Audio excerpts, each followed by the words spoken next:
There's more to sustaining the cultural center of New York than presenting great art.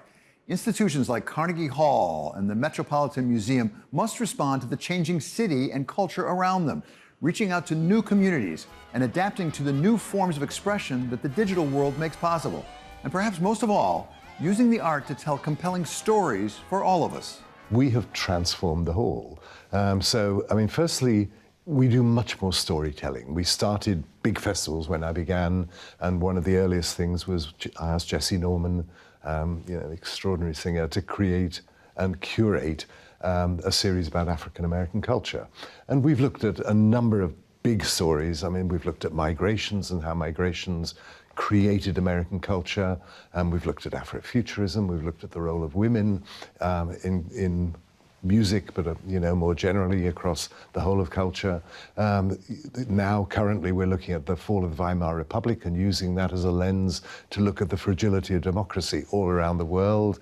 Big issue of our day. Next season, we'll be looking at Latin music. So, a huge amount of storytelling, and that's only one dimension. I suppose if you're a tourist and you've never seen Van Gogh's haystacks, you want to go see them in person.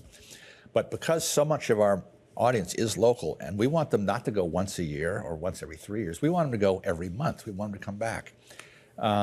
So we have to have things that they want to go see that's current. I just got back from Berlin last night, as you know, and they've got a wonderful contemporary art museum there, and it's got beautiful paintings of one Picasso and one Magritte and this, that. It's a lovely collection of random, if you will, but very high quality contemporary art. But there's no theme to it, there's no story. We're trying to create things that have a story so that people want to come. Oh, this is, the rivalry between Degas and Manet and how they fed off each other. And they were both friends and at one point enemies. And how Manet cut Degas out of one of the paintings. And get them interested in the narratives. And the Harlem Renaissance Show has been a huge success of celebrating that whole wave of culture that's centered in New York about the strength of Africa and the wonderfulness of African-American culture. That's been spectacularly successful and was not very well known. That's what gets people's interest. It's not just seeing an object. As important as it is to preserve the best of what is time-honored in the arts, it's just that important to recognize great art that is being created to the present day and in places that go well beyond the traditions we've lived with for so long, especially as the profile of audiences continues to evolve. What is your sense of how the profile, and I'll say demographic profile, of your audiences has shifted over the nearly 20 years? It's hard to say. We have so many audiences because we do so many different things. We're the best of every sort of music, or we aspire to be. And so, there's some audiences which are very young. For instance, our Afrofuturism audience was very different, and some up to 70% had never been in Carnegie Hall before. So, with each project, we develop new audiences and then we try and keep them as part of our audience going forward. I think the audience has grown in terms of diversity, but diversity meaning, not only race, but age, men, women, nationalities, everything.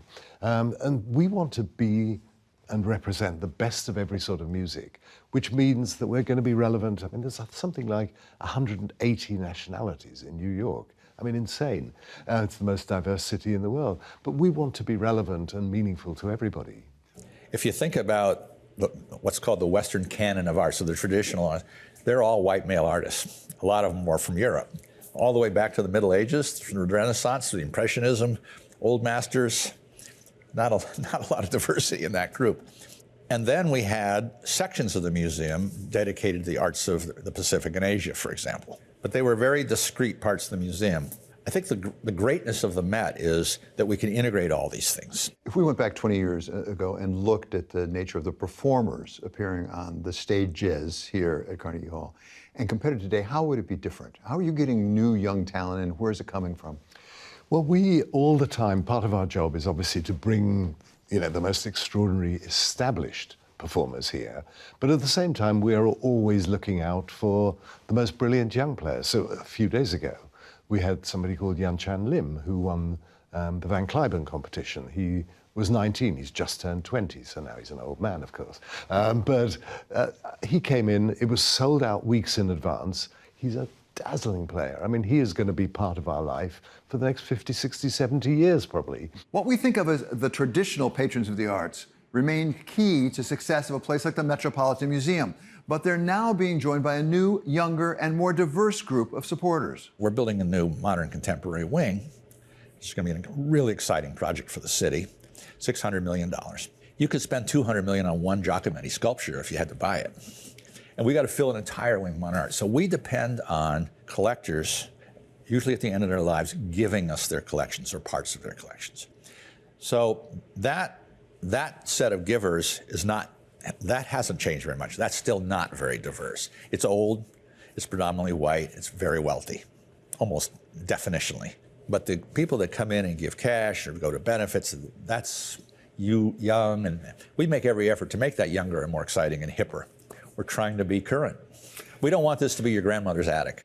For true centers of art, it's not enough to be great programmers, to present works in compelling ways that tell stories. Beyond featuring what people have already come to appreciate, they also play a key role in educating us all in what we haven't seen, what we have yet to appreciate, what is new, what is different, and what is coming around the corner. For me, education is not about audience development. Education is about giving every child the opportunity to have access to music. So we've got programs that are all around the country and serve kids everywhere. I mean, we now reach 800,000 people a year with our education programs, probably the bulk of those outside New York City. But if those people never come to New York, I think we've succeeded as long as music can be part of their life. Whereas if you were looking at it as an audience development, we would have failed miserably. So you'll forgive me, this is Bloomberg, so we like to think of the business model too. Right. When you talk about educating 800,000 kids, how do you support that? Where's the revenue for that? Well, I mean, there's two things. Firstly, to create it, you have to have partnerships. So we have partnerships all around the country with people who share our values. And you can't have partnerships without shared values. So we do all of that, and then we have to raise a huge amount of money. I don't know the exact amount we spend on education every year, but out of a budget of about 120 million a year, I would have thought we spend probably at least 15 million on education, which is not much less than we spend on presenting concerts.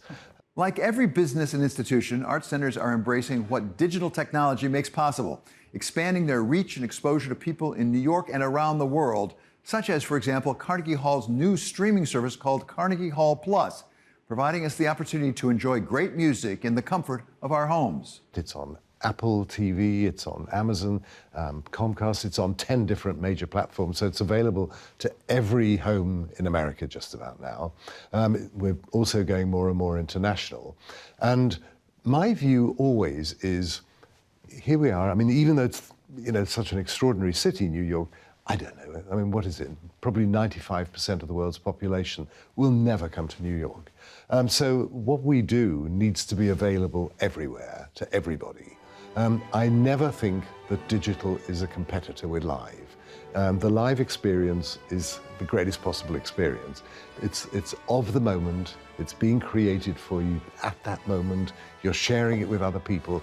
There's something magical and special about a great live performance, which is inspirational.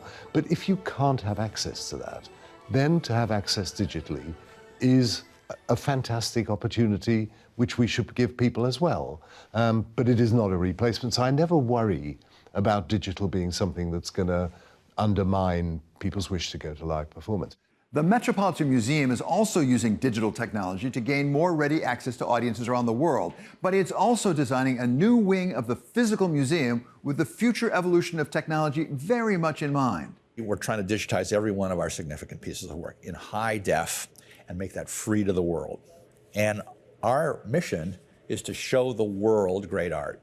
And it's not everyone's going to be able to afford to travel to New York. So we have to make that available to them digitally. The big question is when you build a new wing is like, what's technology? This wing has to last 100 years. So what are we building for? But perhaps above all is the central role that the arts play in the vibrancy and health of the city of New York, something that makes it the great capital, not just of finance and commerce, but of culture that it is today. New York, I mean, like all the great cities of the world, has extraordinary cultural institutions. They are part of why a city is a great city, because people want to come and work in New York because of the great cultural organizations. All these things work together. So I think it's a fundamental part of why New York is a great city, why it's a magnet for the greatest talent from all around the world in every way. And that is a fundamental part of what you need a great city to be. The vibrancy of this city will depend on us getting young people that are knowledge workers. I mean, yes, we have to have service workers too, but the economic engine will be especially young tech people, programmers, coders, so on and so forth. People that want to go into finance, people want to go to creative arts, media.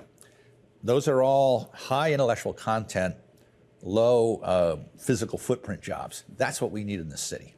We obviously can't be building auto plants. So we need those people. Those people, they're highly educated, they're sophisticated, they want culture in their lives. What distinguishes New York City from Dallas or Cleveland, fine cities, or Frankfurt or Shanghai? A lot of it is the culture. That's our foundation.